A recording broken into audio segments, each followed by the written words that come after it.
I mean, look at these cigarettes, Porfiry Petrovitch said at last. Having lit one, his breath recovered. They do me harm, nothing but harm, yet I can't give them up. I cough, sir. I've begun to get a tickling in my throat, and I'm short of breath. I'm a coward, you know. I went to see Boris for a consultation the other day. He spends half an hour, at an absolute minimum, examining each patient. He actually burst out laughing just at the sight of me, tapped my chest, and auscultated me. By the way, he said, you ought to avoid tobacco. Your lungs are dilated, but I mean, how can I give it up? What am I going to use as a substitute? I don't drink, sir. That's what's really wrong with me. Am I not drinking? It's the real trouble I suffer from. All is relative, Rodion Romanich. All is relative. What's he up to now? Raskolnikov thought, with distaste. Is he starting his old routine again? The whole of the recent scene had taken place at their last meeting suddenly came back to him, and the feeling that he had had then surged towards his heart in a wave. You know, I came to see you a couple of evenings ago. Perhaps you weren't aware of it, Porfiry Petrovitch went on, studying the room. I came into this very room. I happened to be passing just as I was today. Why don't I pay him a little visit, I thought. I came up here, and the door to your room was wide open. I took a look around, waited for a bit, didn't bother reporting my presence to your serving maid, and left. Don't you have a lock on your door? Raskolnikov's face was growing darker and darker. It was as if Porfiry had guessed what he was thinking. I've come to explain myself to you, dear Rodion Romanovich, to explain myself to you, sir. I owe you an explanation, and indeed I'm obliged to offer you one. He continued with a little smile, even patting Raskolnikov on the knee with the palm of his hand. At almost the same instant, however, his face suddenly assumed a serious and troubled expression. To Raskolnikov's surprise, it even seemed to twitch with sadness. He had never so far seen such an expression on Porfiry's face, and had not suspected him to be capable of it. That was a strange scene that occurred between us last time, Rodion Romanich. I suppose a strange scene also occurred between us at our first meeting, but at the time, well, but that's now just one thing among others. What I want to say to you, sir, is this. It may very well be that I am very guilty in your regard. I feel that to be the case, sir. I mean, just remember the way we parted. Your nerves were screaming, and your knees were trembling, and so were mine. And you know, the way the situation between us developed, it really wasn't decent. Certainly not the way two gentlemen ought to behave. For we are, after all, gentlemen, are we not? And that is to say, in all situations we are first and foremost gentlemen. That needs to be borne in mind, sir. I mean, remember the point I came to. Simply quite indecent, sir. What game is he playing? What does he take me for? Raskolnikov wondered in amazement, raising his head and staring at Porfiry for all he was worth. After some thought, I've reached the conclusion that it is better for us to be candid with each other, Porfiry Petrovitch went on, throwing his head back slightly and lowering his eyes, as though not wishing to embarrass his former victim any more, and as though he were looking askance at his earlier tricks and ploys. No, sir, suspicions and scenes of that kind cannot continue for long. Nikolka put us out of our misery that time, otherwise I really don't know what might have transpired between us. That wretched little weasel of an artisan was sitting behind the partition of my chambers. Can you imagine it? Of course, you know that already, but I, for my part, know that he went to see you later on. But the things you supposed at the time weren't true. I hadn't sent for anyone, and I hadn't yet given any kind of instructions. I expect you're wondering why. What can I say? You see, the whole thing had fairly flabbergasted me. I only just managed to have the yard-keepers sent for. I expect you noticed them on your way out. A certain thought passed through my mind at the time, swiftly, with the speed of lightning, you see. Rodion Romanich, I was rather sure of what I thought I knew.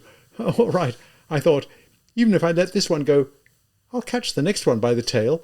then I shan't let go of that, at least because it'll be mine, all mine. You know, Rodion Romanich, sir, you have a very irritable nature.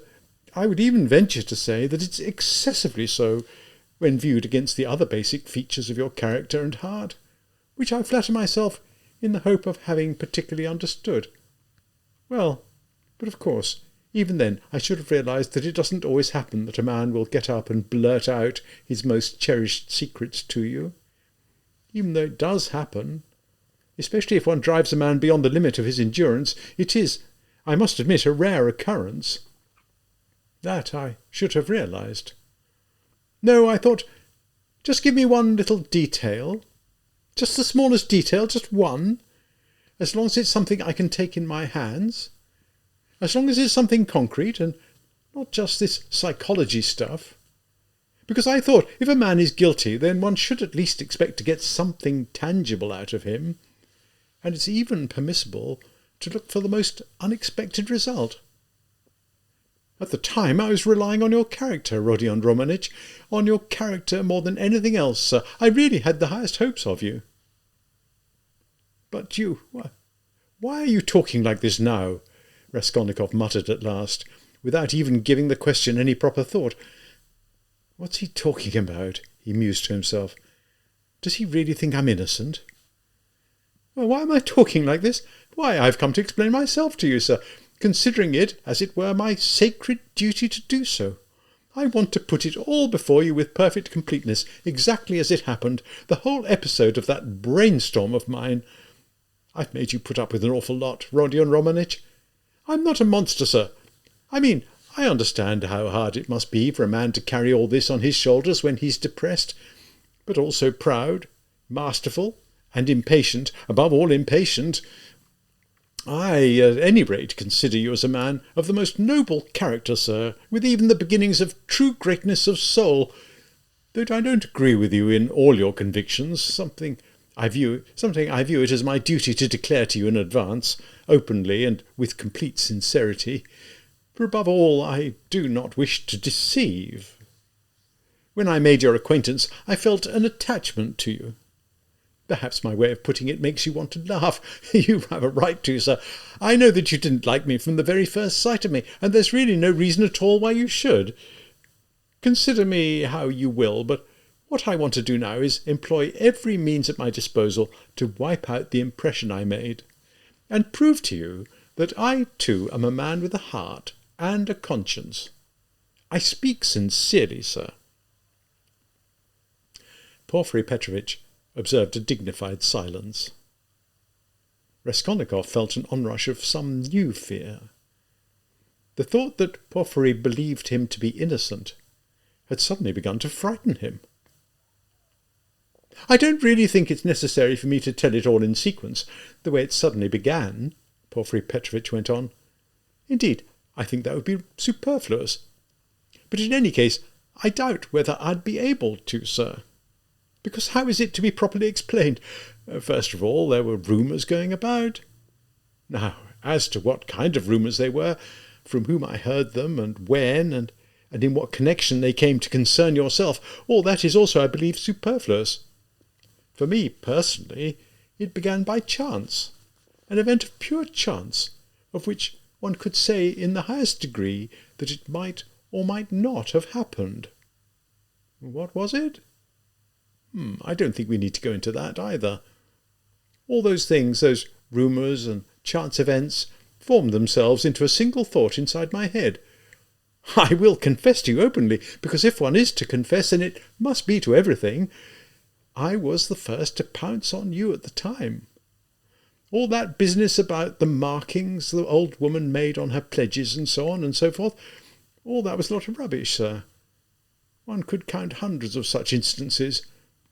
I also had occasion to learn about the scene at the local police bureau, also by chance, sir, and not simply in passing, but from the lips of a remarkable and capital storyteller, who, without really being aware of it, gave a masterly account of the whole thing. It was all just one thing among so many others, Rodion Romanich, my dear chap. I mean, how could I have failed to start looking in a certain direction? 100 rabbits will never make a horse, 100 suspicions will never make a case, as a certain English proverb says. And I mean, that's only common wisdom, sir, but you see, one also has to deal with the passions. The passion, sir, for an investigator is only human. At that point, too, I recalled your article. The one in that old journal. You remember, you talked about it in some detail during your first visit. I poured a bit of scorn on it at the time, but that was in order to stir you up for later on. I shall say it again. You're a very impatient and oversensitive fellow, Rodion Romanich. That you're bold, pushing, serious, and have felt a great deal, all that I've known for a long time, sir. I'm familiar with all those sensations of yours, and I read your articles as though it had been written by someone I knew. It had been thought up in a state of frenzy, during sleepless nights, with much surging and beating of the heart, with frustrated enthusiasm. Oh, that proud, frustrated enthusiasm! It's a dangerous thing in youth. At the time I poured scorn on it, but now I will tell you that I am really terribly fond, in an amateur capacity, of those first youthful, impassioned essays of the pen. Smoke, mist, a string vibrating in the mist. Your article is absurd and fantastic, but it contains a gleam of sincerity, a youthful, uncorrupted pride, the boldness of despair. It's a gloomy piece of work, sir, but that's the good thing about it. I read your article through, and then put it aside, and as I was doing so I thought, well, that chap's going to have some problems. So I ask you, after an introduction like that, how could I fail to be engrossed by the sequel? Oh, good heavens, was I going to say anything? Was I going to put my finger on anything in particular? All I did at the time was observe. What's going on here, I thought. But nothing was going on, absolutely nothing, and even perhaps the highest degree of nothing. In any case, for me, an investigator, to get so engrossed like that was actually quite improper. I had Mikulka on my hands, and there was evidence too. Whatever you say, it was evidence. And he, too, dragged in a psychological angle of his own. It was necessary to spend some time on him, because, after all, this was a matter of life and death. Why am I telling you all of this? So that you know, and so that, possessing the mind and heart that you do, you won't blame me for my aggressive behaviour that time. It wasn't really aggressive, sir. I tell you that in all sincerity. What do you suppose, that I didn't search your room that time? Oh, but I did, sir, I did. I did, while you were lying here in bed, unofficially and incognito, but I did conduct a search. Your room was examined right down to the last stray hair, when the clues we had were fresh. But, umsonst, I thought, this fellow's going to show up. He's going to show his face, and pretty quick too. If he's guilty, he'll show his face. Another man might not, but this one will. And do you remember the way Mr. Razumikin began spilling the beans to you? We arranged that in order to get you worried. And so we let that rumour out on purpose, so that he'd spill the beans to you. And Mr. Razumikin is not the kind of man who restrains his indignation. Mr. Zamyotov was the one who first noticed your anger and your undisguised boldness. I mean, what kind of behaviour was that, to go blurting out in an inn, "I killed her," with such boldness, such daring, sir? If he is guilty, he's a real fighter, I thought. So then I had a bit of a think, sir. I would wait for you with all my might. But meanwhile, you'd quite simply wiped the floor with Zamyotov, and, well, actually, the trouble with all that accursed psychology stuff is that it cuts two ways. Well, so I waited for you. I looked, and God gave you to me. You showed your face. My heart was fairly thumping, I can tell you. I mean, why did you come to see me that morning? The way you laughed as you came in that time. Do you remember? I mean, I saw through it all as through a pane of glass. And if I hadn't been waiting for you in such peculiar fashion, I'd never have even noticed anything in your laughter. That's what it means to be in the right mood. And Mr. Razumikin that day. Oh, the stone. Do you remember? The one under which certain objects were hidden? Well, it was just as if I could see it, in a kitchen garden somewhere, and that's what you told Zamyotov, and you said the same thing when you came in to see me the second time. And the way you began to go over your article that time, the way you started to expound your ideas in it, so that one construed your each and every word in a double sense, as though there were another sitting under it. Well, you see, Rodion Romanich, it was in that manner that I reached the Pillars of Hercules, and as soon as I knocked my forehead against them, I came to. No, I said to myself, what am I doing? I mean, all this can quite easily be explained in a different way. That will make it seem even more natural. Torment, sir.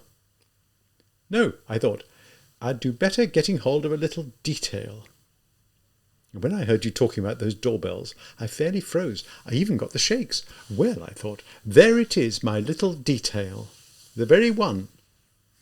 I wasn't even thinking any more. I simply couldn't bring myself to. I'd have given 1,000 roubles of my own money at that moment just to have seen you with my own eyes, seen you walking that 100 yards side by side with that wretched little artisan, after he had called you a murderer to your face, and not daring to ask him a single question the whole way. Well, and the chill in your spinal cord.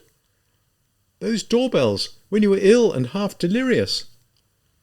After that, is it any wonder, Rodion Romanich, that I played such jokes on you? And why did you show your face just at that very moment? I mean, it was just as if someone had pushed you in. I swear to God it was. And if Mikolka hadn't pulled us apart, then... But do you remember Mikolka? Have you got him well in your memory? I mean, that was thunder, sir. It was thunder booming from a thundercloud, and an arrow from the gods. Well, and how did I greet it? I didn't believe it, not one little word of it. You yourself saw how I was. But that's not all. Later, after you had gone, when he began to give the most coherent replies to certain points I raised, so that I was struck with wonder, even then I didn't believe one brass kopek's worth of it. That's what they mean when they say a man's made himself as hard as a diamond. No, I thought, never. What's Mikolka got to do with it? Razumikin told me just now that you're still pressing the charge against Nikolai, and that you assured him of that fact. He ran out of breath, nearly choking, and didn't finish his sentence. He listened in a state of agitation that was beyond all words as the man who had seen right through him disavowed his own perceptions. In his ambiguous words he was greedily searching and feeling for something more final and precise. "Mr. Razumikin!" Porfiry Petrovitch exclaimed, as though he were relieved at having been put a question by the hitherto silent Raskolnikov. "Ha, ha, he! Oh, Mr. Razumikin simply had to be got out of the way. 2's company, 3's a crowd. Mr. Razumikin is not your man, sir. He's just an innocent bystander. Why, he came running to me with such a pale, pale face. Well, never mind about him. Why get him mixed up in this? Now, as regards Mikolka, would you like to know what sort of character he is? According to my understanding, that is. The first thing to be said is he's still an ungrown child, and not so much a coward as a sort of artist. It's true, sir, don't laugh at my explaining him that way. He's harmless and susceptible to every influence. He has a heart. He has imagination. He likes to dance and sing. They say he tells stories in such a way that people come flocking from other parts to listen to him. He attends the school. He'll laugh to the point of collapse if you so much as show him a finger. And he drinks himself senseless, not so much from debauchery as from sheer occasion, now and then, the way a child might, when people ply him with vodka. Then there's the way he went stealing that time, yet he wasn't really aware he'd done anything wrong. Because if I picked them up off the pavement, what kind of stealing was that? And did you know, he's a Raskolnik, or rather, not so much a Raskolnik as simply a sectarian. There were runners in his family, and it's not so long ago since he himself spent 2 whole years in the country under the spiritual guidance of some elder or other. All this I learned from Mikolka and his Zaraesk chums. And that's not the half of it. He actually intended to run away to a hermitage. He's got the holy fever.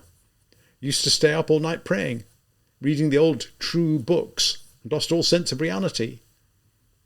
St. Petersburg had a powerful effect on him, especially the fair sex, and of course the vodka. He's a susceptible fellow, sir, and he forgot his elder and everything else as well. I have information that a certain artist here in town took a liking to him, began paying him visits. But then this incident blew up. Well, he was scared. He could only think of hanging himself or running away. What are we going to do about the image of our legal system that's developed among the common people? I mean, some of them are absolutely terrified by the word trial. Who's to blame for it? Well, perhaps these new courts will have some effect. My God, I do hope so. Well, sir, while he's been in jail, he's evidently remembered his honourable elder again. The Bible's come out again too? Have you any conception, Rodion Romanovich, of what the word suffering means to some of them?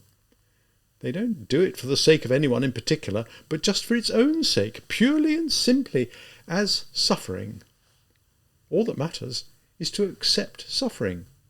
And if it's from the powers that be, that's all to the good. I once had a case of an incredibly docile prisoner who spent a whole year in jail. He used to read his Bible on top of the stove at nights, and he read to the point where he suddenly, for no apparent reason, snatched up a brick and threw it at the head jailer, who had done nothing to arouse the man's anger. And the way he threw it, he purposely aimed it at Arshin too wide, so as not to cause the man any injury. Well, we all know what happens to a prisoner who attacks an officer with an offensive weapon, and he accepted his suffering. So you see, I now suspect that Mikolka wants to accept his suffering, or something of that sort. I know that to be true, sir. I even have evidence. It's just that he doesn't know that I know. Don't you think it's amazing that a bunch of peasants like that can throw up people with such imagination? One finds them everywhere. The elder's begun to have an influence on him again, particularly after the episode with the noose. That jogged his memory. But in any case, he'll tell me everything himself. He'll show his face. Do you suppose he'll be able to keep it up? Just you wait. He'll deny it all. I'm waiting for him to show up any moment now and go back on his testimony. I've taken a liking to this Mikolka, and I'm investigating him thoroughly. And what do you think? To some of the points I put to him, he gave me really coherent answers. He's obviously got hold of the necessary information and cleverly prepared himself. Well, but with some of the other points he got himself into a fair old mess. Didn't know a single thing. Hadn't the foggiest. Didn't even suspect as much. No, Rodion Romanich, old chap, Mikolka's not our man. This is a murky, fantastic case, a contemporary one, an incident that belongs to our own age, an age in which the heart of a man has grown dark and muddled,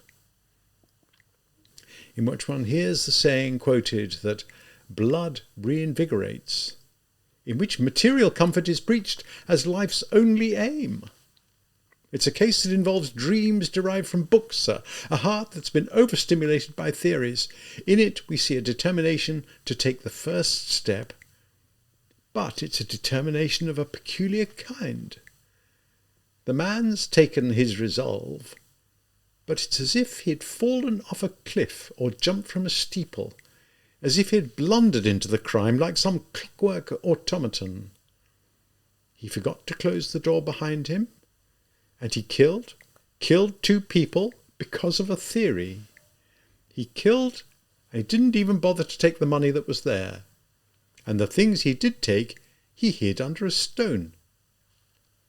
It wasn't enough for him to go through torment as he stood behind the door, as people were hammering at the door and ringing the bell. No, after that he had to go back to the empty apartment in a state of semi-delirium in order to remind himself of that bell. He needed to feel the chill down his spine once again. Well, that was probably caused by his illness, but what about this? He's committed a murder, yet he considers himself an honourable fellow. He has contempt for other people, goes around like some pallid angel. No, Mikolka's not our man, my dear Rodion Romanovich. Mikolka's not our man. These last words, following as they did on all that had gone before and had seemed like a disavowal, were wholly unexpected. Raskolnikov shuddered as though he had been run through by a blade. "Then who is the murderer?" he asked, unable to restrain himself, in a gasping voice. Porfiry Petrovitch fairly reeled back in his chair, as though this question was so unexpected that he was amazed by it. "Who is the murderer?" he said, as though unable to believe his ears. "Why, you are the murderer, Rodion Romanovich! You are, sir!" And he added, almost in a whisper, in a voice of total conviction. Raskolnikov leapt from the sofa, stood there for a few seconds, and sat down again without saying a word. Faint convulsions suddenly passed across his whole face. "That lip of yours is quivering again, the way it did that time," Porfiry Petrovitch muttered, almost with sympathy. "I don't think you've quite understood me, Rodion Romanich," he added, after a slight pause, "and that's why you're so dumbfounded. I came here with the specific purpose of saying everything and bringing the matter out into the open." "It wasn't me. I didn't do it," Raskolnikov whispered, the way little children do when they're caught red-handed. "Yes, Rodion Romanich, sir, it was you, and no one else, sir," Porfiry whispered sternly and with conviction. They both fell silent, and their silence lasted a strangely long time, some 10 minutes. Raskolnikov leaned on his elbows on the table and ran his fingers through his hair, not saying anything. Porfiry Petrovitch sat quietly waiting. Suddenly Raskolnikov gave Porfiry a contemptuous look. "Up to your old capers again, Porfiry Petrovitch? Still pursuing those methods of yours? I really wonder you're not sick of them by now." "Ha! That will do! What methods do I need now? It'd be different if there were witnesses here. As it is, we're whispering in private. You can see for yourself that I haven't come here in order to hunt you down and trap you like a hare. Whether you confess or not is a matter of indifference to me right at this moment. In my own mind, I'm convinced, and I don't need you to help me." "Oh, if that's so, why did you come here?" Raskolnikov asked irritably. "I'll put the question again. If you think I'm guilty, why don't you put me in prison?" "Well, now, there's a question. I'll answer it in stages.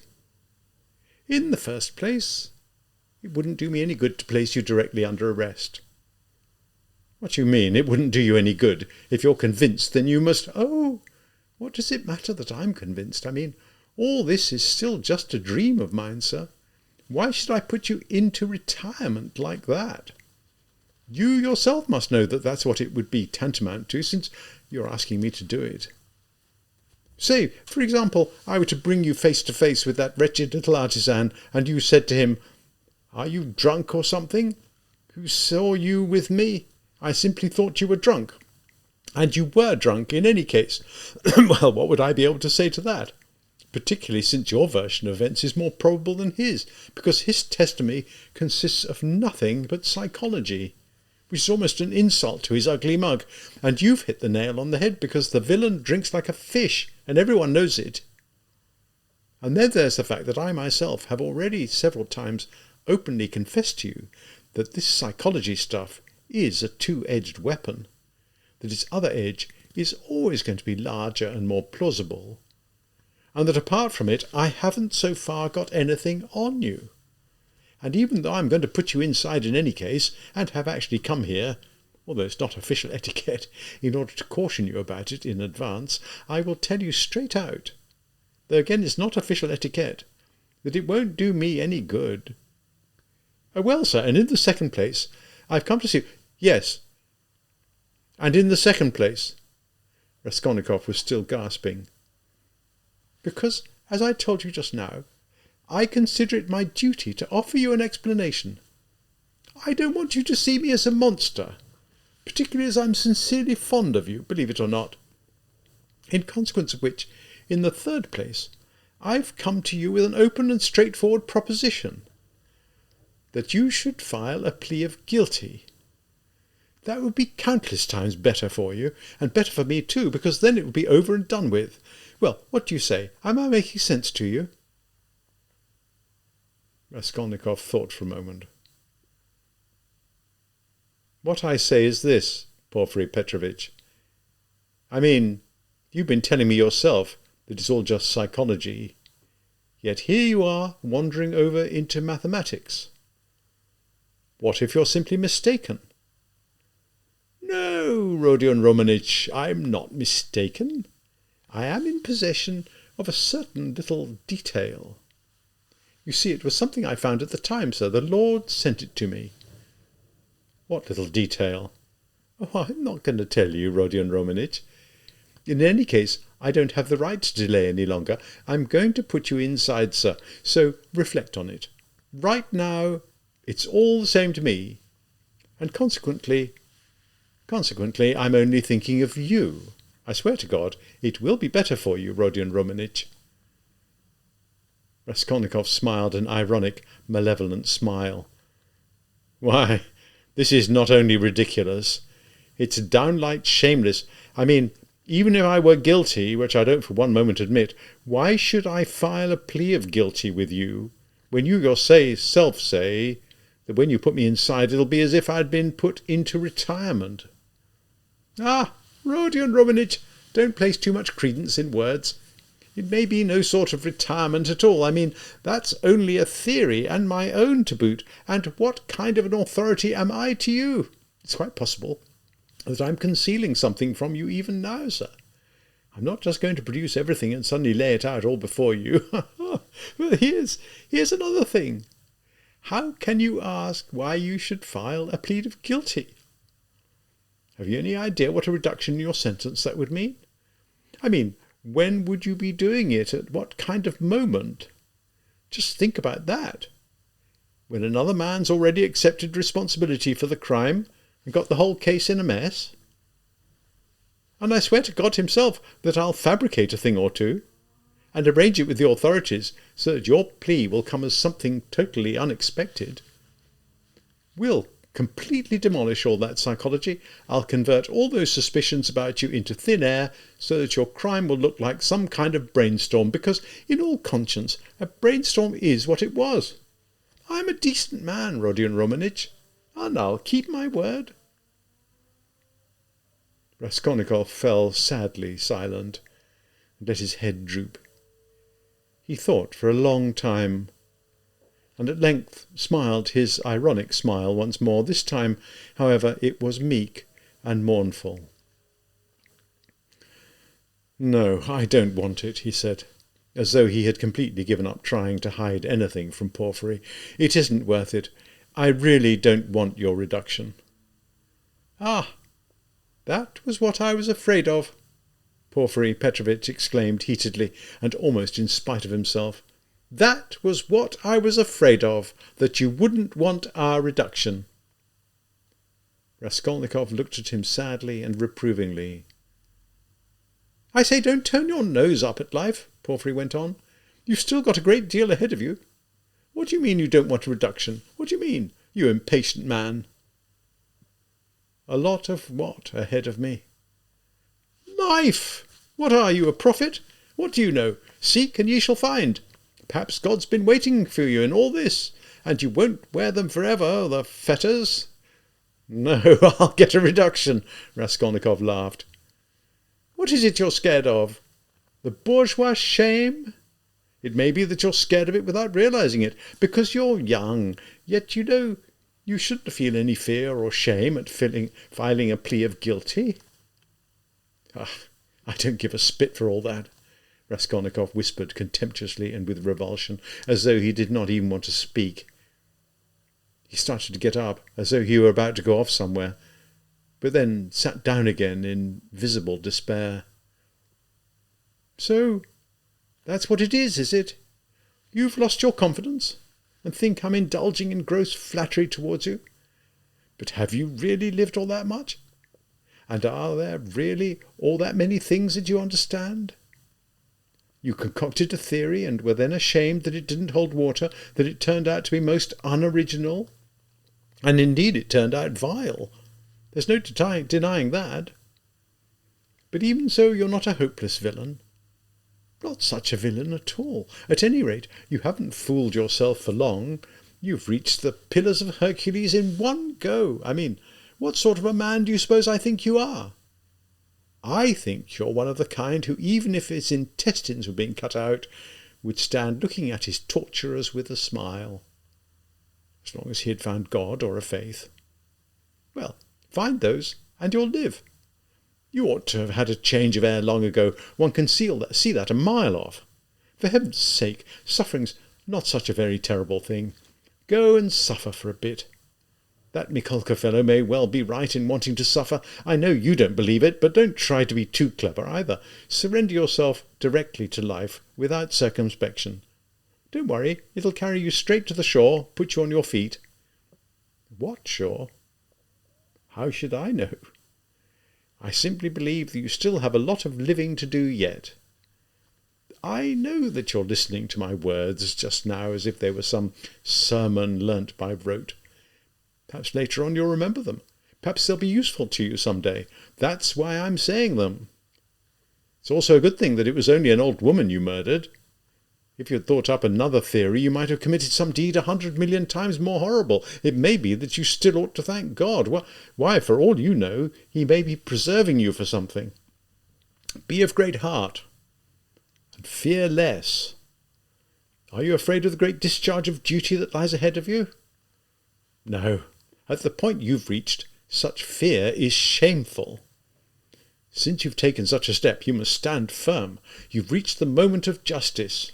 So, discharge the duty that justice requires of you. I know you don't believe it, but I promise you, life will carry you through. You'll even get to like each other afterwards. What you need now, though, is simply air. Air, air." Raskolnikov gave a terrible shudder. "Who are you, anyway?" he exclaimed. "What sort of prophet are you? What's this majestic tranquillity from whose heights you're uttering these wise prophecies to me?" "Who am I? I'm just a man who's had his day. A man who may have feelings and be capable of sympathy, who may even know a few things, but one who has quite definitely had his day. But you're a different kettle of fish. God has a life in store for you. Though who knows, perhaps yours too will pass away like smoke and come to nothing. So what if you will end up with another class of person? You're not going to miss your creature comforts, are you? Not with a heart and feelings like yours. What does it matter that no one else may see you for an awfully long time? Time's not what matters, it's you that does. Become a sun, and then everyone will see you. A sun must first and foremost be a sun. Why are you smiling again? Because I'm such a shiller? And I bet you're thinking that I'm trying to ingratiate myself with you now. So what if I am? You know, Rodion Romanich, sir, I don't think you ought to believe everything I say. This is just the way I'm used to carrying on. I'll admit that. Though I'd add just one thing. As to the question of to what extent I'm a villain and to what extent I'm a decent man, you may judge for yourself." "When are you planning to arrest me?" "Oh, I may allow you to wander around for another day and a half, or possibly 2. Think about it, my dear chap, and say your prayers. It'll be better for you, I swear to God it will, I promise you." "And what if I run away?" Raskolnikov asked, with a strange ironic smile. No, you won't run away. A mudsick might run away. A fashionable sectarian might run away, the lackey of other men's thoughts, because you've only to show him the tip of your finger, like Warrant Officer Durka, and he'll believe anything you tell him for the rest of his life. And after all, you don't believe in your theory now, so what would you run away with? And what good would running away do you?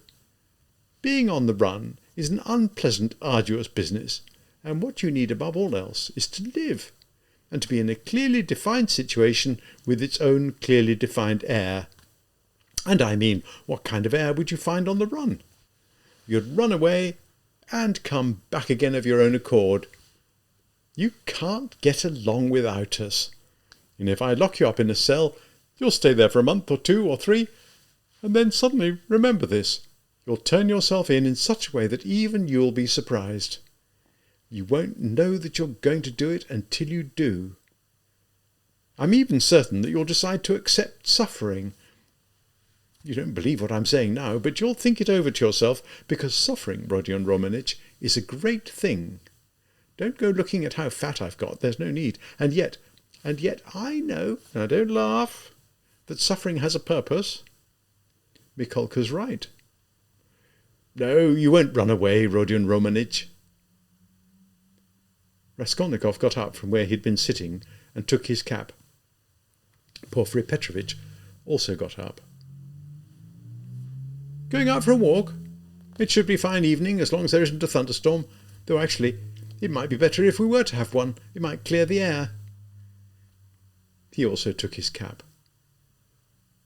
Look here, Porfiry Petrovitch, Raskolnikov said with grim persistence, please don't get into your head that I've made any kind of confession to you today.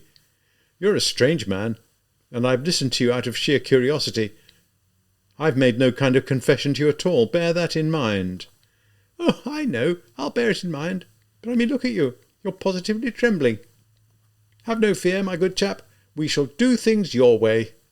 Go out and take a bit of a walk. Only don't go too far, that's all. Oh, and just to be on the safe side, I have one little favour to ask you, he added, lowering his voice. It's rather a tricky one, this, but important.